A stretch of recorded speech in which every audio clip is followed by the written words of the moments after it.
He had a lot of soft tissue injury. There was a lot of blood in his scalp. He had a major scalp injury. He was obviously in pain. When you fall from that height, you're going to have some musculoskeletal injuries. And I knew he had some. I couldn't tell. He didn't have any open injuries of bones sticking out of any extremities, but he was clearly traumatized. But a lot of blood on the face and scalp area. He was conscious. He was as you'd imagine, he'd be moaning a little bit and kind of where am I, and saying some statements of that nature. But he was alert. He's moving things, and he wasn't. Considering what had happened, it wasn't that. It wasn't as bad as I thought it'd be. And I was on the 7th hole, completing the 7th hole, and we saw an airplane coming down at a fairly low altitude.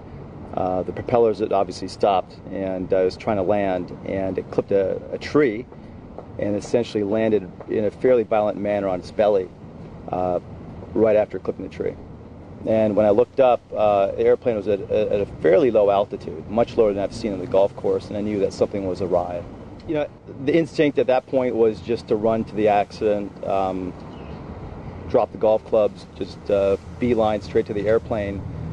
And as a surgeon, there's some certain things that you observe. You assess the scene. So we had some volunteers unbelt the patient from the airplane, and he's not a small guy, so we all kind of volunteered and got him out of the airplane and put him a distance away from the airplane.